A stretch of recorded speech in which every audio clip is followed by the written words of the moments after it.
আসসালামু আলাইকুম রহমতুল্লাহি তাআলা ওয়া বারাকাতুহু।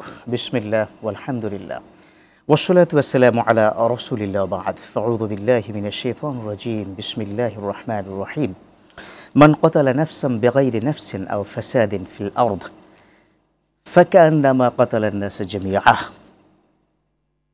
সুপ্রিয় দর্শক, দেশে কিংবা দেশের বাইরে যে যেখান থেকে দেখছেন, এই মুহূর্তে আপনাদের প্রিয় চ্যানেল RTV আপনাদের সকলকে স্বাগত জানাই, মোবারকবাদ জানাই। আমি ডক্টর ফখরুল আশিকি। শুরু করছি আপনাদের প্রিয় আয়োজন RTVর সাপ্তাহিক বিশেষ আয়োজন প্রাণ নিবেদিত প্রশ্ন করুন। প্রিয় দর্শক, আপনারা জানেন যে অনুষ্ঠানটিতে আমরা আপনাদের প্রশ্ন নিয়ে থাকি এবং সে প্রশ্নের জবাব দেওয়ার চেষ্টা করে থাকি। পাশাপাশি ইসলাম ও সমসাময়িক বিষয় নিয়ে আমরা কথা বলার চেষ্টা করি। আজও তার ব্যত্যয় ঘটবে না ইনশাআল্লাহ তাআলা। আজ যে বিষয়ে আমরা কথা বলবো, বিষয়টি হচ্ছে মানব হত্যা। ইসলামের দৃষ্টিতে মানব হত্যা, তার প্রতিকার ও পরিণাম। এ বিষয়ে যিনি কথা বলবেন এবং আপনাদের প্রশ্নের সমাধান দিবেন, তিনি বাংলাদেশের একজন টপ স্কলার, বিশিষ্ট মিডিয়া ব্যক্তিত্ব, বিজয়নগর বটতলা জামে মসজিদের সম্মানিত খতিব ডক্টর মুফতি জাকারিয়া নূর হাফেজাহুল্লাহ। আসসালামু আলাইকুম রহমতুল্লাহি ওয়া বারাকাতুহু। প্রিয় দর্শক, আজকের এই বিষয় অথবা এই বিষয়ের বাইরে যদি আপনার কোনো প্রশ্ন থাকে, তাহলে স্ক্রিনে ইতিমধ্যে একটি নাম্বার দেওয়া রয়েছে, আপনারা ফোন করবেন এবং আমাদের পেয়ে যাবেন, আমরা প্রশ্নের জবাব দেবো ইনশাআল্লাহ। পাশাপাশি আপনি যদি সোশ্যাল মিডিয়াতেও প্রশ্ন করতে চান, RTVর ফেসবুক পেজে চলছে এই মুহূর্তে লাইভ, সেখানেও আপনি প্রশ্ন করতে পারেন ইনশাআল্লাহ তাআলা। আপনার প্রশ্নটি জেনে নেব তার উত্তর সম্মানিত অতিথির কাছ থেকে। ফজিলাতুল শেখ, কেমন আছেন?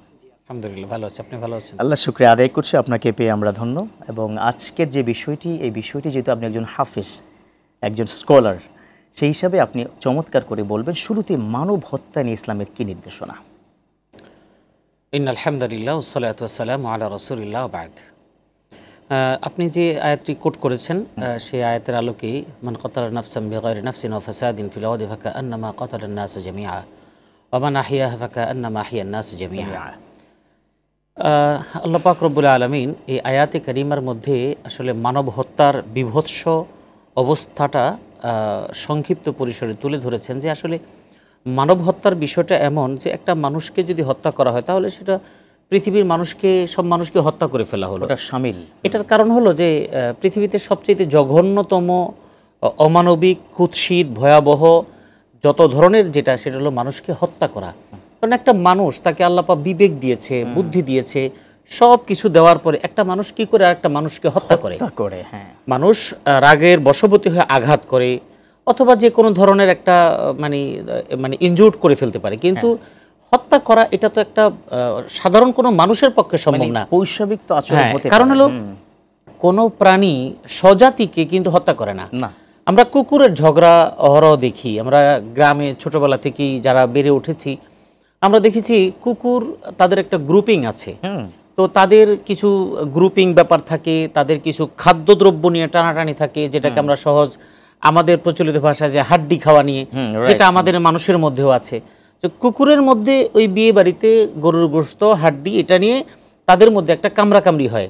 তো এরপরে যে হাড্ডি পায় সে হাড্ডি নিয়ে চুপ থাকে, যে হাড্ডি পায় না সে মুখ ফিরিয়ে আরেক দিকে চলে যায়। তার শক্তি প্রদর্শনের পরে সে যখন ব্যর্থ হয়, সে আর ওদিকে যায় না। কিন্তু কোনো কুকুর একটা কুকুরকে কামড়াকামড়ি করে, কিন্তু কুকুরকে মেরে ফেলছে, এটা খুব কম দেখা যায়। কুকুর মিলে একজনকে মেরেই ফেলেছে, হ্যাঁ, এরকম ইতিহাস কম দেখা যায়। হ্যাঁ, মারামারি করে করে আধমরা করে ফেলে। কিন্তু পৃথিবীতে সবচাইতে জঘন্যতম ইতিহাস হলো মানুষের ক্ষেত্রে, যে অহরহ মানুষের হাতে মানুষ খুন হচ্ছে। একটা হলো আন্তর্জাতিকভাবে যুদ্ধ বিগ্রহ, সেটার মধ্যে খুন হয়, এটা একটা অমানবিক। ওটার মধ্যে আমাদের কোনো হাত নেই, কারণ আমরা আমাদের ক্ষমতার বাইরে। কিন্তু আমরা যখন আমাদের সীমাবদ্ধতার জায়গার মধ্যে যখন থাকি, তখন একটা মানুষ কি করে, সে যতই শত্রু হোক না কেন, তাকে কি আমি মারতে পারি? আমি তাকে ধমক দিতে পারি, তার সাথে ঝগড়া করতে পারি, ধাক্কা দিতে পারি, থাপ্পড় ঘুষি, তাকে আমি ইনজুর্ড করতে পারি, রক্তাক্ত করে ফেলতে পারি, আমার জিদটা কমে গেল। কিন্তু একটা মানুষকে মেরে ফেললাম, এটা কি করে একটা মানুষের পক্ষে সম্ভব? একটা হলো যে মেরে ফেলা, এরপরে আবার দেখেন আমরা ইদানিং যেটা দেখছি, মানুষকে মেরে ফেলার পরেও তার উপরে আবার উল্লাস করা, আনন্দ উল্লাস করা, কিংবা ক্ষোভের বহিঃপ্রকাশ করা, এটা তো কোনো মানুষ হতে পারে না। মানে আমি তো কোনোভাবেই দেখি না। এটা যদি ইসলামিক দৃষ্টিকোণ যদি আমরা যদি বাস্তবায়ন দেখতাম, তাহলে যে মানুষগুলো একটা মানুষের উপরে পাথর মারছে, যে মানুষটা তার বুকের উপর, এটা তো মানুষ সুস্থভাবে দেখতে পারতেছে না, না নৃশংস, এবং একটা চেহারা যেখানে রাসূলুল্লাহ সাল্লাল্লাহু আলাইহি ওয়াসাল্লাম চেহারার মধ্যে আঘাত করতে নিষেধ করেছেন, কারণ লাকাদ খালাকনাল ইনসানা ফি আহসানি তাকওয়িম। এবং স্টুডেন্টদেরকেও শিক্ষক যখন পড়াশোনা করায়, শিক্ষকও কিন্তু কোনো স্টুডেন্টের এই চেহারার মধ্যে আঘাত করতে পারবে না, এটা সম্পূর্ণ হারাম। কোনো স্বামী তার স্ত্রীর গায়ে শাসনের জন্য যদি কোনো আঘাত করেও থাকে, সেটা যেন চেহারা না, সেটা যেন কোনো চেহারায় না হয়।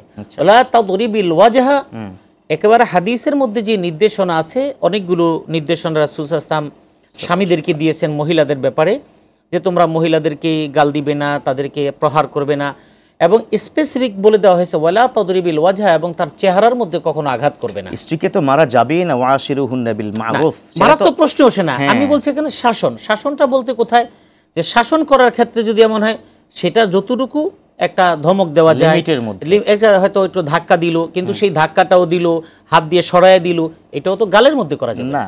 মানে রাসূলুল্লাহ সাল্লাল্লাহু আলাইহি ওয়াসাল্লাম, একজন স্বামী তার স্ত্রীর সাথে ঝগড়া হতে পারে। আমি এই প্রসঙ্গটা এই জন্য আনলাম যে স্বামী স্ত্রীর মধ্যে আমাদের দেশে ঝগড়াঝাটি হয়, সেখানে আমরা দেখি নির্মমতা, স্ত্রীকে আঘাত তো বিভিন্নভাবে করছে, সেখানে চেহারা আঘাত ইতিহাস আছে, সেটাও যেমন বর্বর।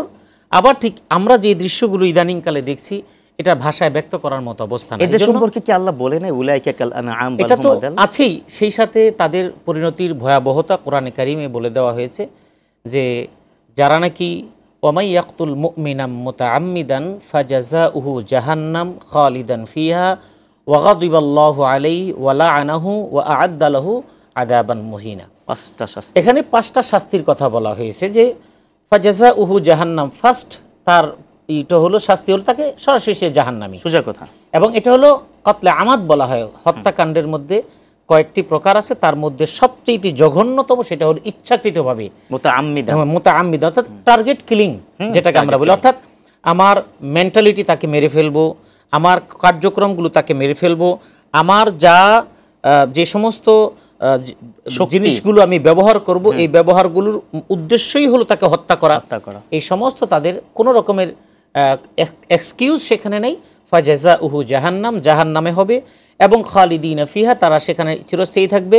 ওয়া গাদিবাল্লাহু আলাইহি, তার উপর আল্লাহর ক্রোধ, ওয়া লাআনাহু, তার উপর অভিশাপ, এবং তার জন্য কঠিন শাস্তির একটা ওয়াদা এবং ঘোষণা দেওয়া আছে। এটা হলো একটা পরিণতি। সুতরাং এই কাজটা কোনো মানুষের দ্বারা কখনোই হওয়া সম্ভব না। যারা করেছে তারা মানুষ না, যারা করছে তারা মানুষ না, যারা করবে তারা হাতে পায়ে মানুষ হলো, এদেরকে মানুষ বলে স্বীকৃতি দেওয়ার কোনো সুযোগ নেই, দুনিয়ার আদালতও আখিরাতের আদালতও। কিন্তু আমাদের প্রচলিত আইনের মারপ্যাচ এবং আমাদের অসৎ চিন্তা চেতনার কারণে আমরা বিভিন্ন আইনি মারপ্যাচ দেখিয়ে মিথ্যার একটা মানে অবস্থা তৈরি করে আমরা মানুষকে মুক্তি দিয়ে দিই। এটা আল্লাহর কাছে জবাবদিহি করতে হবে। এভাবে ভরপুর বেঁচে থাকাটাই জীবন, আর জীবনের স্বাদের অনিবার্য সঙ্গী প্রাণ। আমাদের সোশ্যাল মিডিয়াতে অনেকগুলো প্রশ্ন আছে, আমরা একটু আপনার কাছে প্রশ্নগুলো করতে চাই। প্রথম যে প্রশ্নটি এসেছে সেটা হচ্ছে যে কোনো ব্যক্তির মাধ্যমে ইচ্ছাকৃত কিংবা অনিচ্ছাকৃতভাবে যদি মানব হত্যা হয়ে যায়, সে যদি বেঁচে থাকে, সে তওবা করলে তওবা কবুল হবে কিনা? যদি কোনো মানুষকে হত্যা করে, এটা হলো বান্দার হক। বান্দার হক আল্লাহ মাফ করবেন না, আল্লাহ পারবেন, কিন্তু আল্লাহ ঘোষণা দিয়েছে এটা আমি করব না। কারণ এটা যদি আল্লাহর কাছে রাখে, তাহলে পৃথিবীতে জুলুম এটা বেড়ে যাবে। মনে করবে যে আমি আল্লাহর কাছে মাফ চেয়ে নিব। এই জন্য বান্দার হকটা বান্দার উপরে নির্ধারণ করে দিয়েছেন। যিনি যাকে হত্যা করলেন, এটার জন্য প্রথম কথা হলো শরীয়তের দৃষ্টিকোণ কিসাস, অর্থাৎ মৃত্যুর বদলে মৃত্যু, অর্থাৎ আইনি প্রক্রিয়ায় হত্যাকাণ্ড ঘটেছে, সুতরাং এর পানিশমেন্ট এরকম একটা কঠিনতম শাস্তি হবে। এখন প্রশ্ন হলো যে তওবা করলে মাফ হবে কিনা। তওবা করার প্রথম উদ্যোগ হলো, এক নাম্বার, যে সে তার যে পরিবার আছে, পরিবার তাকে ক্ষমা করবে কিনা। আচ্ছা, পরিবার তাকে ক্ষমা করবে কিনা। পরিবার তাকে ক্ষমা করলে তারপরে তার যে জীবন নাশ করলো তার একটা ক্ষতিপূরণ, এই ক্ষতিপূরণ তাদের ইচ্ছা মতো, অর্থাৎ একটা সামাজিক চিন্তা চেতনা, আইনি প্রক্রিয়া, এই সব কিছুর মধ্যে একটা ক্ষতিপূরণ। যে আজকে একজন স্বামী মারা গেছে, এই স্বামীর ভরণ পোষণ, এই স্বামীটা তার পরিবারের সন্তানদেরকে ভরণ পোষণ করতো, তাদের জীবন উপকরণ। তা এই স্বামীটা বেঁচে থাকলে লক্ষ লক্ষ টাকা ইনকাম করতো, তাদের আর কারো কাছে হাত পাততে হতো না। সুতরাং এটার ক্ষতিপূরণ রাষ্ট্রীয়ভাবে একটা আইনিভাবে, আমাদের দেশের আইন দিয়ে আমরা কখনো ইসলামকে বুঝতে পারবো না। কারণ এখানে যদি ক্ষতিপূরণের চিন্তা হয় তাহলে সেখানেও পার্সেন্টেজ, সেখানেও কমিশন চলে যাবে, যিনি এটার ব্যবস্থা করবেন তাকে কত পার্সেন্ট দিতে হবে, স্থানীয় না তাকে কত পার্সেন্ট দিতে হবে, এটা খেতে খেতে যার যে পাবে না। আমরা ইসলামের দৃষ্টিকোণ থেকে কথা, আমাদের প্রচলিত আইনে ক্ষতিপূরণের কথা বলছি না, আমাদের প্রচলিত ক্ষতিপূরণে কেউ পাবে না। ইসলামী ক্ষতিপূরণ তারপরে তার পরিবারের সদস্যরা যদি তাকে মাফ করে দেয়, এরপরে সে আল্লাহর কাছে তাওবা করার পরে যদি আল্লাহ মাফ করে সেটা আল্লাহর ব্যাপার, তাও কিন্তু যদি, এবং তার মধ্যেও যদি সেখানে মানে চূড়ান্ত নয়। হ্যাঁ, এবং কিয়ামতের ময়দানে যিনি হত্যাকাণ্ডের শিকার হলেন তিনি যদি দাঁড়িয়ে যান, আল্লাহ যদি তাকে সেই ক্ষমাটা না করেন, তিনি যদি দাঁড়িয়ে যান যে আমি তার দ্বারা হত্যাকাণ্ডের শিকার হয়েছি, যেমন কোরআনের বিভিন্ন আয়াতে আছে যে বাচ্চাদেরকে আগে দাফন করে হতো। শুনতে চাই আপনার কাছ থেকে আরো বিস্তারিত, সময় এসেছে ছোট্ট একটা বিরতির পর ইনশাআল্লাহ তাআলা। প্রিয় দর্শক, দেখছেন আপনাদের প্রিয় চ্যানেল আরটিভির সাপ্তাহিক আয়োজন প্রাণ নিবেদিত প্রশ্ন করুন। নিচ্ছি ছোট্ট করে বিরতি, ফিরছি কিছুক্ষণের মধ্যেই। এভাবে ভরপুর বেঁচে থাকাটাই জীবন, আর জীবনের স্বাদের অনিবার্য সঙ্গী প্রাণ।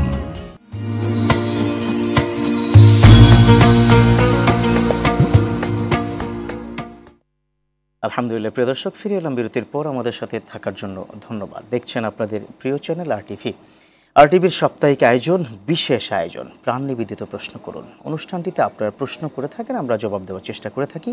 তাতে দুটো মাধ্যম রয়েছে, একটা হচ্ছে আপনি ডিরেক্ট ফোন করতে পারেন আমাদের এই মুহূর্তে স্ক্রিনে দেওয়া নাম্বারে, পাশাপাশি আপনি সোশ্যাল মিডিয়াতে আমাদের আরটিভি ভেরিফাইড ফেসবুক পেজেও প্রশ্ন করতে পারেন। ইনশাআল্লাহ তাআলা এই প্রশ্নের জবাব দিবেন বাংলাদেশের দেশের স্কলার ফজিলাতুল শাইখ ডক্টর মুফতি জাকারিয়া নূর হাফেজাহুল্লাহ। চলুন আমি তার সাথে একটু কথা বলি বিষয়টি নিয়ে, যে বিষয়টি নিয়ে কথা বলছিলাম বিরতির আগে। তাহলে আপনি একটা বিষয় কিন্তু চূড়ান্তভাবে বলে দিয়েছেন, যাকে হত্যা করা হয়েছে তিনি ক্ষমা না করা পর্যন্ত আল্লাহ ক্ষমা করবেন না। ক্ষতিপূরণ এবং তার পরিবার ক্ষমা করবে, এবং যিনি হত্যাকাণ্ডের শিকার তিনি যদি ক্ষমা করেন তাহলে, এছাড়া না। তবে যিনি জীবিত থাকবেন তার এগুলি কাজ করে মৃত্যু পর্যন্ত তাকে তওবা করেই যেতে হবে, যদি আল্লাহ, যেটা আপনি বললেন, আল্লাহ সুপার পাওয়ারে যদি তাকে আল্লাহ ক্ষমা করেন আর কি।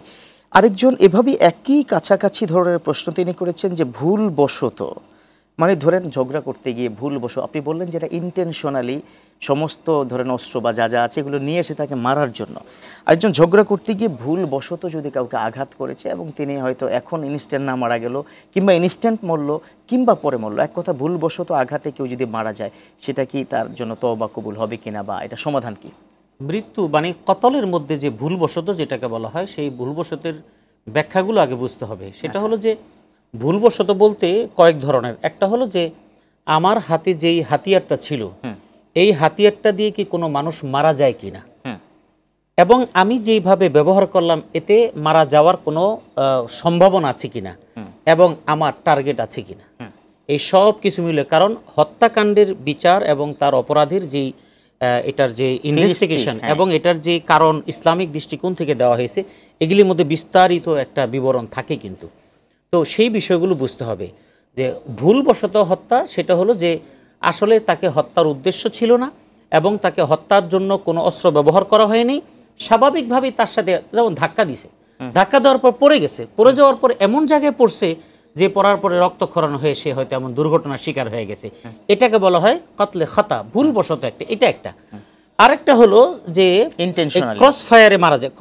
ক্রস ফায়ার মানে আমাদের দেশীয় ক্রস ফায়ার না, মানে অর্থাৎ এই যে গোলাগুলি হচ্ছে, মাঝে একটা লোক রিক্সা চালক মারা গেছে, এই রিক্সা চালককে মারা উদ্দেশ্য ছিল না, কিন্তু রিক্সা চালক যাচ্ছে, তারা দুই পক্ষ গোলাগুলি করতেছে মাঝে মাঝে, এটার এইরকম যদি হয়, যেহেতু একটা হলো সে তাকে মারার উদ্দেশ্য না, এটা একরকম। আরেকটা হলো যেটা হত্যা করে ফেলেছে ভুলবশত, তাকে একটা থাপ্পড় মারছে, ধাক্কা দিয়েছে, এরপরে সে মরে গেছে, এটার জন্য তার অপরাধ হবে, এটার জন্য তার গুনাহ হবে, এবং এটার জন্য তার আল্লাহর কাছে ক্ষমা তো চাইতে হবে। যদি এই হত্যাকাণ্ড যা তার আঘাতের পরেই হয়ে থাকে, এক্ষেত্রেও ঠিকই তার পরিবারের কাছে ক্ষমা চাওয়া এবং এটার জন্য তার ক্ষতিপূরণ দিতে হবে, কারণ যেহেতু এটার সাথে জড়িত এই লোকটা রয়েছে। সুতরাং হত্যা যে কোনোভাবেই হোক না কেন, হত্যা ইসলাম এবং মানবিক কারণেই এটা একেবারে ঘৃণিত একটা কাজ।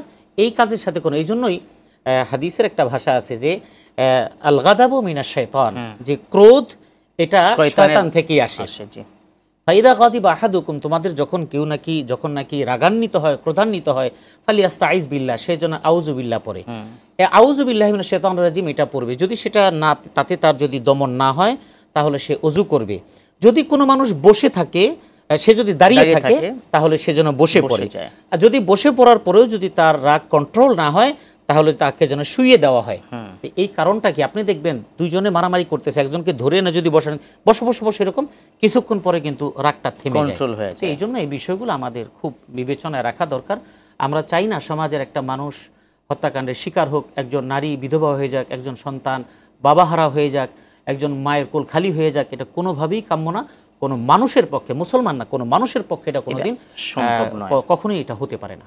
যেমন আমি একটা উদাহরণ দিয়ে যদি আপনাকে বলি, যে ধরেন দুই বাড়ির মধ্যে ঝগড়া লেগেছে, বাড়ির যিনি প্রধান কর্তা থাকে না, যে একদম ছেড়ে আসবি না ওদেরকে, কিন্তু এটা উচিত শিক্ষা দিয়ে আসবি, তো উনি মূলত তাদেরকে প্যাট্রোনাইজ করেছেন, একটু রাগ উঠিয়ে দিয়েছেন।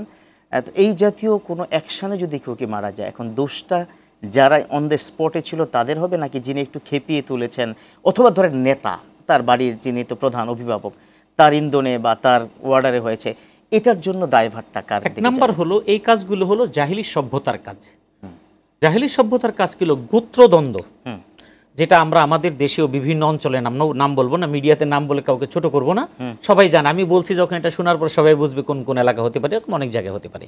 গোত্র কলহ, মুরগিতে ডিম পাড়ছে এটা নিয়ে ঝগড়া, গরুতে ঘাস খেয়েছে এটা নিয়ে ঝগড়া, পায়ের কবজি কেটে হাতে নিয়ে চলে আসছে, এই যে দ্বন্দ্বগুলো হয় এবং সীমানা প্রাচীর নিয়ে হয়, দুই বাড়ির মধ্যে হয়, এই সমস্ত ঝগড়াগুলো এক নাম্বার হলো জাহিলি সভ্যতা।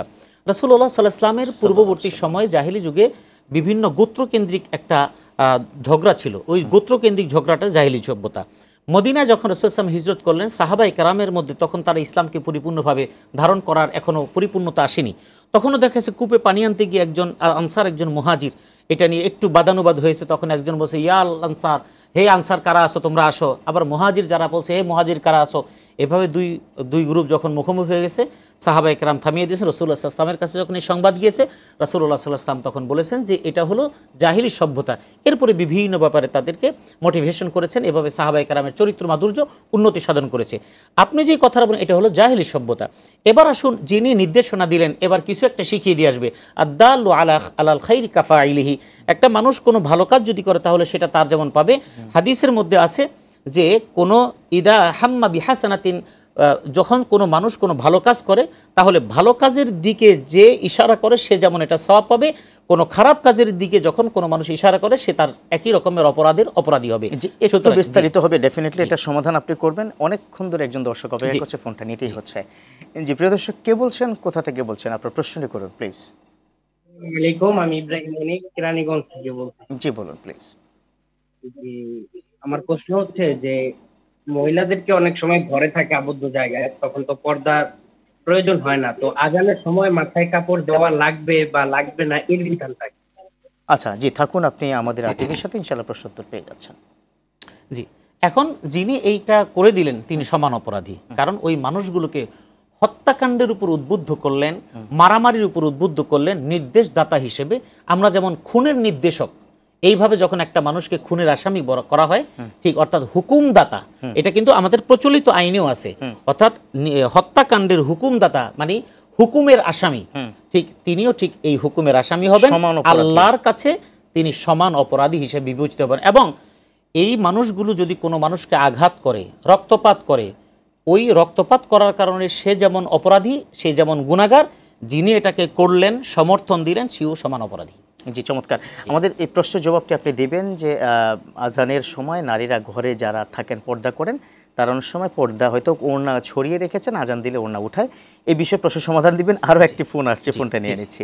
জি প্রিয় দর্শক, কে বলছেন, কোথা থেকে বলছেন, আপনার প্রশ্নটি করুন প্লিজ। জি আসসালামু আলাইকুম, আমি ঢাকা বাড্ডা থেকে বলছি, খুশিদা বেগম। জি বলুন প্লিজ। জি, আমার প্রশ্ন হচ্ছে যে আমি ভাইয়া আর একটা ইসলাম অনেক অনুষ্ঠানে শুনছি আসর সাজাহাত নাকি সহি না, আর ফরজের পরে 2 রাকাত সুন্নত ফরজ সহি, ওইটা কি ঠিক কি না, এটা আমার একটু জানার বিষয়। আপনি কি বুঝতে পেরেছেন প্রশ্নটি? আবার একটু বলেন। সূরা হাসর, সূরা হাসরের পরে, আসরের পরে, আসরের আগে সুন্নতটা নাই, আসরের ফরজ করার পরে 2 রাকাত সুন্নত আছে, ওইটা সহি বলতেছে, ওইটা সহি কিনা? জি বুঝতে পেরে, এটা সঠিক কিনা। যে থাকুন আপনি আমাদের সাথেই, ইনশাআল্লাহ তার প্রশ্নের জবাব পেয়ে যাবেন। প্রথম প্রশ্নের জবাব পরেরটা ইনশাআল্লাহ পড়ে। জি, আমরা যেটা আমাদের ভাই যেটা প্রশ্ন করলেন যে আজান হলে মাথায় কাপড় দেয়, এটি হলো মূল। হ্যাঁ, এটা নিয়ে আমাদের অনেক ভাইরা সরাসরি বলে ফেলবেন যে আজানের সাথে মাথায় কাপড়ের সম্পর্ক নেই, হ্যাঁ ঠিক আছে, এটা আমিও বলছি। তবে আমি একটা কথা বলি যে আমি যে একজন আলেম মানুষ, আমি একজন হুজুর মানুষ, ধরি এটা আমি ডক্টরেট করছি না করছি ওইটা বিষয় না, আমি আপাতত মস্তক একজন হুজুর মানুষ। আমি যখন রাস্তা দিয়ে বের হই অথবা কোনো অফিসে ঢুকে একজন আমার বোন যখন বসে থাকেন, তিনি আমাকে দেখলে কিন্তু মাথায় কাপড়টা দেন। এখন যদি আমি বলি তাহলে আমাকে দেখা তো কাপড় কোনো মাথায় দেওয়ার কোনো নিয়ম নাই, এটা ঠিক না। আমাকে দিয়ে কাপড়টা কেন দিলেন? উনি আসলে আমাকে একটু রেসপেক্ট করলেন, আমাকে একটু সম্মান দিলেন যে উনি ধর্মীয় মানুষ এসেই। এখন আজানের ক্ষেত্রে মহিলারা মাথায় কাপড় দেয়, এটাকে অনেকে অনেকভাবে ব্যাখ্যা করে। আমি মনে করি যে এটা একটা ভালো, অন্ততপক্ষে ধর্মীয় অনুভূতি তার ভিতরে আছে। জি, এখন তার মাথার কাপড়টা মাথায় কেন দিচ্ছেন, এটা কালচার হিসেবে দিচ্ছেন। তবে আমি এটার একটা অন্যভাবেই মূল্যায়ন করি যে আল্লাহু আকবার বলে যখন নাকি মুয়াজ্জিন আজান দিচ্ছেন, ওই আল্লাহু আকবারের ধ্বনিটাই তার হৃদয়ের মধ্যে এমনভাবে টাচ করলো যে টাচের কারণে সে আল্লাহর এই শ্রেষ্ঠত্বটাকে সে সুন্দরভাবে বিনয়ের সাথে ধারণ করলো। মাথা এলোমেলো ছিল, তিনি মাথাটা ঢেকে নিলেন, আবরিত মানে আবরণ ঢেকে নিলেন, হ্যাঁ ঘরের ভিতর আছেন, তারপরে এটা সম্মানের জায়গা, আল্লাহর নাম শুনছেন, আজান মানুষকে আহ্বান করছে নামাজের দিকে। আমি মনে করি আমার মা বোনেরা এই সম্মানটুকু রাখবেন এবং তার জন্য একটা বিনিময় যাজা তারা পাবেন। অবশ্যই তিনি যে একটা ভালো কাজ করবেন, এটাকে বেদাত বলে উড়িয়ে দেওয়ার কোনো সুযোগ নেই। বেদাতের এই শব্দটা, হ্যাঁ বেদাত অনেক কাজ আছে, কিন্তু কিছু কিছু বিষয় আছে যেগুলোকে আমরা আন্দাজে বলা ঠিক হবে না। আমি আগেই বলেছি যে সরাসরি ইসলামের নির্দেশনা আছে কিনা আমি এটা কিন্তু বলছি না, কিন্তু এটার সাথে এটার সাথে ইসলামের একটা আবেগ, একটা সংস্কৃতি ধারণ করা আছে। সুতরাং এটাকে আমরা অ্যাপ্রিশিয়েট করি, এই কাজটা সুন্দর, এই কাজটা একটা ভালো কাজ, ইনশাআল্লাহ আল্লাহ অবশ্যই জাযা দিবেন ইনশাআল্লাহ। মাশাআল্লাহ। যে দ্বিতীয় প্রশ্নের জবাব আপনি অবশ্যই বলবেন, তবে নামাজের কি বলছেন, জি সুন্নতে আসলে পরে কোনো সুন্নত আছে কিনা, তবে একটা ছোট্ট বিরতি পর ইনশাআল্লাহ তাআলা। প্রিয় দর্শক, দেখছেন আপনাদের প্রিয় চ্যানেল আরটিভির সাপ্তাহিক আয়োজন প্রাণ নিবেদিত প্রশ্ন করুন। নিচ্ছে আবারও ছোট্ট করে বিরতি, ফিরছি কিছুক্ষণের মধ্যেই।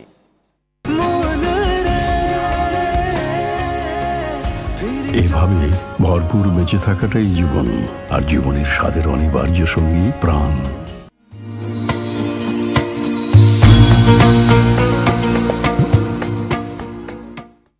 আলহামদুলিল্লাহ প্রিয় দর্শক, ফিরে এলাম বিরতির পর। আমাদের সাথে থাকার জন্য ধন্যবাদ। দেখছেন আরটিভির সাপ্তাহিক আয়োজন। আপনারা সরাসরি যে অনুষ্ঠানটিতে প্রশ্ন করে থাকেন, প্রাণ নিবেদিত প্রশ্ন করুন।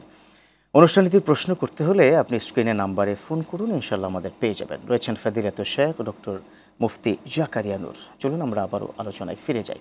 বিরতির পূর্বে যে প্রশ্নটি ছিল, বোন প্রশ্ন করেছিলেন যে আসরের আগে যে 4 রাকাত সুন্নাহ নাকি 2 রাকাত, কোনটা সঠিক?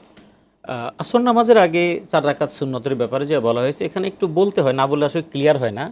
সেটা হলো যে নামাজের সুন্নতগুলো একটা হলো মুআক্কাদা, আমাদের দেশীয় ভাষায় বুঝি এটাকে, হাদিসের ভাষায় বা ফিকহের ভাষায় সুন্নাতে রাতেবা, আর একটা হলো গায়রা রাতেবা, অর্থাৎ সুন্নতে মুআক্কাদা আর একটা গায়রে মুআক্কাদা। মুআক্কাদা মানে যেগুলি রাসূলুল্লাহ সাল্লাল্লাহু আলাইহি ওয়াসাল্লাম কখনো ছাড়েন নাই, গায়রে মুআক্কাদা যেটা রাসূলুল্লাহ সাল্লাল্লাহু আলাইহি ওয়াসাল্লাম কখনো পড়েছেন কখনো ছিলেন, এটার গুরুত্ব তেমন না। মূলত সুন্নতে মুআক্কাদা 5 ওয়াক্ত নামাজ মিলে 12 রাকাত। মান সাল্লা সিনতা 10 রাকাতান ফি কুল্লি ইয়ামিন ওয়া লাইলাতিন বানাল্লাহু লাহু বাইতান ফিল জান্নাহ, মুসলিমের হাদিস। মাশাআল্লাহ। আরো কিছু বর্ণনা আছে এবং এই হাদিসের শেষে বাকি অংশগুলো কোন ওয়াক্তে কয় রাকাত এগুলি আছে। যেহেতু আমাদের শর্ট অনুষ্ঠান, সেজন্য আমি বাকিগুলো বলছি না। তো এই হাদিসের বক্তব্য হলো যে প্রত্যেক দিন 5 ওয়াক্ত নামাজে 12 রাকাত সুন্নত রয়েছে। ওই 12 রাকাত সুন্নতের মধ্যে আসরের 4 রাকাত সুন্নতের বর্ণনা নেই। তার মানে হলো আসর নামাজের আগে 4 রাকাত সুন্নত পড়ার এই বাধ্যবাধকতা নেই, কোনো হাদিস দ্বারা প্রমাণিত না। তবে এখন প্রশ্ন হলো যে এর আগে আমি 4 রাকাত না 2 রাকাত পড়বো, এটা কি না? হ্যাঁ, যে কোনো নামাজ আপনি নামাজের আগে আপনি 2 রাকাত করে সুন্নত পড়তে পারেন, অর্থাৎ এই 2 রাকাত করে আপনি সবসময় পড়তে পারেন, কোনো সমস্যা নেই। আসর আগে 2 রাকাত পড়তে পারেন। এখন প্রশ্ন হলো পড়তে পারিনি, আসরের নামাজের পরে পড়বো কিনা? যেহেতু আগের এই সুন্নতটা কোনো জরুরি সুন্নত নয়, সুতরাং এটা পরে পড়ার কোনো প্রয়োজনীয়তা নেই। 2 নম্বর কথা হলো আসর নামাজের ফরজ হয়ে যাওয়ার পরে আর কোনো নফল নামাজ নাই। সুতরাং এই সমস্ত দৃষ্টিকোণ থেকে আপনি যদি পড়তে চান তাহলে আসর আগে পড়বেন, 2 রাকাত পারেন। যদি কোনো কারণে না পড়েন, আসরের ফরজ পড়ে ফেললে তারপর আর কোনো পড়ার কোনো সুযোগ নেই। চমৎকার চমৎকার। একজন দর্শক আছে, ফোন নিয়ে নিচ্ছি। প্রিয় দর্শক, কে বলছেন, কোথা থেকে বলছেন, আপনার প্রশ্নটি করুন প্লিজ। জি, আসসালামু আলাইকুম। ওয়ালাইকুম আসসালাম ওয়া রাহমাতুল্লাহ। জি হুজুর, জি আমি বলছিলাম আমার বয়স প্রায় 55-56 বছর। জি। আমি বিভিন্ন অসুস্থতায় আক্রান্ত, জি, যার জন্য আমাকে বিভিন্ন রকম ওষুধ খেতে হয়। জি। তো ওষুধ যার ফলে আমি প্রায় ঘুমের কারণে আমি সকালে উঠে ফজরের নামাজটা সময় মতো পড়তে পারি না, কাজা হয়ে যায় যে আমি পরে ঘুম থেকে উঠে কাজা পড়ি। জি জি জি। এবং কোনোদিন উঠতে পারলেও আমার একটু প্রেসারের সমস্যা আছে, আপনি পড়তে পারছেন না। জি, মূল প্রশ্নটি প্লিজ। জি জি জি। এই জন্য আমি তো এখন প্রায় প্রতিদিনই যে পড়তে পারতেছি না, এটাতে তো আমি অনেক গুণাগার হয়ে যেতেছি। কি করণীয়, আপনি কি করবেন, তাই তো? জি, থাকুন আর টিভির সাথে, ইনশাআল্লাহ প্রশ্ন উত্তর পেয়ে যাচ্ছেন। কি করবেন? হ্যাঁ জীবন, এখানে ফজর নামাজের এই বিষয়টা আপনার মতো আরো অনেকেরই প্রবলেম আছে। তো এক্ষেত্রে দুইটা সলিউশন। একটা সলিউশন হলো যে আপনি ফজর নামাজের ওয়াক্ত যখন শুরু হয়, এই ওয়াক্ত শুরু হওয়ার পর থেকে যে কোনো সময় উঠে যদি সম্ভব হয়, ঘুমের কিছু ব্যাঘাত ঘটে, কারণ হলো অজু করে নামাজ পড়ার পর অনেকের আর ঘুম আসে না অথবা শারীরিক কিছু সমস্যা থাকে, তো ওয়াক্ত শুরু হওয়ার ওই মুহূর্ত থেকে যে কোনো সময় যদি আপনি ওঠেন, ওয়াশরুমে যাওয়া প্রয়োজন হয়, আপনি তখনই পড়ে নিতে পারেন। এটা হলো একটা সমাধান। দ্বিতীয়টা হলো যদি আপনি একান্তই না পারেন, তাহলে সেক্ষেত্রে এখন আপনি যে কন্টিনিউ কোনোভাবে এটাকে আমরা সমর্থন করার মতো কোনো ওয়ে আমাদের কাছে নেই। শুধুমাত্র একটা হাদিসের একটা সূত্র আপনার কাছে আমি বলে দিই, সেটা হলো রাসূল সাল্লাল্লাহু আলাইহি ওয়াসাল্লাম বলছেন, মান নামা আন সালাতিন আও নাসিয়াহা ফালিয়ুসাল্লিহা ইযা যাকারাহা ফা ইন্না যালিকা ওয়াক্তুহা। কোনো মানুষ যদি ঘুমিয়ে থাকে অথবা যদি নামাজের কথা ভুলে যায়, এরপরে যখন সে ঘুম ভেঙে যায় অথবা তার মনে পড়ে, তাহলে সাথে সাথেই যেন সে নামাজ পড়ে ফেলে, ওটাই তার জন্য ওয়াক্ত। এখন এটা যেহেতু আপনার টু বি কন্টিনিউ প্রবলেম, এটা আপনার সমস্যা সবসময় হচ্ছে, এজন্য আমি আপনাকে প্রথম সমাধানে যে আপনি যখনই ঘুম থেকে উঠবেন সাথে সাথে ওযু করে নামাজ পড়ে নেবেন, আর আপনি চেষ্টা করবেন এবং আল্লাহর কাছে সাহায্য কামনা করবেন যাতে করে আপনি এই কন্টিনিউ এই ভুলটা বা এই এটা যেন বারবার না হয়, আপনি চেষ্টা করবেন। ইনশাআল্লাহ আল্লাহ আপনাকে সেই সুস্থতা দান করবেন ইনশাআল্লাহ। আরেকজন দর্শকের ফোন নিয়েছে। প্রিয় দর্শক, কে বলছেন, কোথা থেকে বলছেন, আপনার প্রশ্নটি করুন প্লিজ। আসসালামু আলাইকুম। ওয়া আলাইকুম আসসালাম। আমার তিনটা প্রশ্ন। একটা হলো সেভিং অ্যাকাউন্টে টাকা রাখলে সেটা কি সুদ বলে গণ্য হবে? দুই নাম্বার হলো যে আমি একটু ঋণগ্রস্ত, তো ওটা আমি কিভাবে ঋণের থেকে পরিত্রাণ পাবেন? জি, মুক্তি পাবো। 3 নাম্বার হলো যে ফজরের যে 4 রাকাত নামাজ আমাদের অনেক সময় কাজা হয়ে যায়, এই যখনই উঠি সেটা কি 4 রাকাতই পড়তে হবে না 2 রাকাত পড়তে হবে? জি জি, চমৎকার। তিনটি প্রশ্নের জবাব আপনি পেয়ে যাবেন। বোন, থাকুন আর টিভির সাথে। প্রথমটা সেভিংস অ্যাকাউন্ট। সেভিংস অ্যাকাউন্টে যেটা রাখা হয় সেটা আপনার সুদ কিনা। যে বিষয়টা হলো আপনার সেভিংস অ্যাকাউন্টে যেটা রাখেন, আপনি তো জানতেছেন কত টাকা রাখতেছেন, সুতরাং আপনি ওই টাকাটুকুই আপনি গ্রহণ করবেন, বাকিটুকু যদি অতিরিক্ত থাকে তাহলে সেটা গ্রহণ করে এটা আপনি গরিব দুঃখীদের মাঝে আপনি দিয়ে দিবেন। খুব সেভিংস অ্যাকাউন্টে খুব বেশি টাকা লভ্যাংশ আসার কথা না, 1 নাম্বার। 2 নাম্বার হলো ইসলামী ব্যাংকিংয়ের যে ধারাগুলো আছে, এই ধারায় যারা ইসলামী ব্যাংকিং করে, এটার ব্যাপারে প্রশ্ন একই, কনভেনশনাল আর ইসলামী ব্যাংক একই, এগুলি আসলে বিস্তারিত বিবরণ। শুধুমাত্র সংক্ষেপে যদি আপনাকে একটু বলি, সেটা হলো ইসলামী ব্যাংকিংয়ের সাথে যদি যুক্ত হন, তাহলে অন্ততপক্ষে আপনি দায়মুক্ত, তারা দায়বদ্ধ, অর্থাৎ তারা বলছে শরিয়া ভিত্তিক এবং তারা মুদারাবা হিসেবে আপনাকে একটা লভ্যাংশ দিবে। সেই হিসেবে যদি ইসলামী ব্যাংকিং এর সাথে যুক্ত থাকেন, যে কোনো ইসলামী ব্যাংকিং, তাহলে সেক্ষেত্রে আপনি দায়মুক্ত। এরপরে আর সবচেয়ে উত্তম হবে আপনি যেখানেই রাখেন না কেন, আপনি সেভিংসের মূল টাকাটা আপনি ব্যবহার করবেন। এরপরে 500, 2000, 1000 হলো আপনার তো একটু দান সৎকার করলেও তো মনের ভিতর ভালো লাগে, ওই লভ্যাংশের অংশটুকু আপনি দরিদ্রদের মাঝে আপনি বিলি করে দেবেন, তাহলে কোনো ধরনের মাসআলার কোনো সমস্যা তৈরি হবে না ইনশাআল্লাহ। 2 নম্বরের জন্য উপায়, ঋণ মুক্তির জন্য আল্লাহুম্মা আইন্নি আলা যিকরিকা ওয়া শুকরিকা ওয়া হুসনি ইবাদাতিক, এই দোয়াটা সহ আরো কিছু দোয়া আছে। আপনি প্রত্যেক ফরজ নামাজের পরে সালাম ফিরানোর পরে কিছু সুন্নাহ আদিয়ায়ে মাসনুনা আছে, সূরা আছে, এগুলো পড়বেন। যেটা বললাম এটা আপনি মুখস্থ করতে পারলে আপনি পড়ে নেবেন ইনশাআল্লাহ।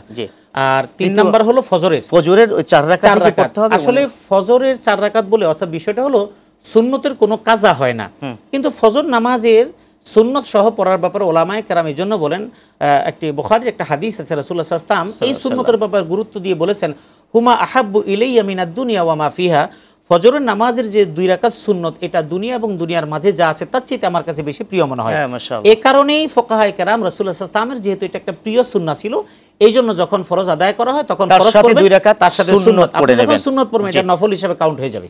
জি জি, তো আমার কাছে মনে হয় এটাই সুন্দর সমাধান। তো সর্বশেষ যদি আপনি আমাদেরকে বলেন, যারা হত্যাকাণ্ডের সাথে জড়িত, যারা নির্দেশনা দিবেন বা যে জাতি যে গোষ্ঠী নির্দেশনা দিবেন, সে পুরো জাতির বিষয়ে একেবারে 30 সেকেন্ডে যদি একটু বলেন। আমি একটা আহ্বান সবার কাছে রাখতে চাই, এই প্রোগ্রামটা অনেকেই দেখবেন, যে আমাদের দেশে একটা বহুল আলোচিত হত্যাকাণ্ড হয়েছে এবং অতীতেও হয়েছে, হয়তো ভবিষ্যতে আল্লাহ না করুন এমন যদি হয়, কোনো ধরনের হত্যাকাণ্ডের ব্যাপারে দলীয় কারণে হোক, আপনজনের কারণে হোক, কোনো দৃষ্টিকোণ থেকেই আমরা কোনোভাবে আপনি সমর্থন করতে পারবেন না। এবং অমানবিক এই ওই পৈশাচিক কোনো বিষয় আর যেন বাংলাদেশে না ঘটে সেটি আমরা কামনা করি।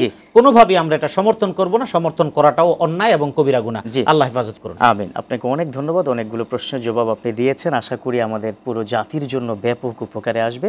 মাসআলাগুলো খুব সুন্দর ছিল এবং খুব স্পষ্ট ছিল। আশা করি আমাদের দেশে কিংবা বাংলা ভাষাভাষী যারা দেখেছেন সবাই যেন আমল করে, সেই প্রত্যাশা। জাযাকুমুল্লাহ খাইর। আপনাকে অনেক অনেক ধন্যবাদ। আরটিভি পরিবারকে অনেক ধন্যবাদ। প্রিয় দর্শক, এতক্ষণ পর্যন্ত অনুষ্ঠানটিতে আপনারা যা দেখেছেন, যে প্রশ্নের জবাবগুলো যারাই প্রশ্ন করেছেন কিংবা যারা দেখেছেন, যদি আপনার জীবনে কাজে লাগে, যদি আপনি যে আমল করেন, পরিবারের জীবনে আপনি আমল করানোর চেষ্টা করেন এবং সামাজিক জীবনে সেটা যদি বাস্তবায়ন করার সুযোগ থাকে, নিশ্চয়ই আমাদের এই অনুষ্ঠানটি আরও সুন্দর হবে, আমাদের অনুষ্ঠানটি তখনই সফল হবে। প্রাণ নিবেদিত প্রশ্নকে অনুষ্ঠানটি নিয়ে আমরা আবারও আগামীকাল ফিরে আসব। সে পর্যন্ত আল্লাহ আপনাদের সকলকে ভালো রাখুক, নিরাপদে থাকুক আপনি এবং আপনার পরিবার, সেই প্রত্যাশায় আল্লাহ হাফিজ। আসসালামু আলাইকুম ওয়া রাহমাতুল্লাহি ওয়া বারাকাতুহু।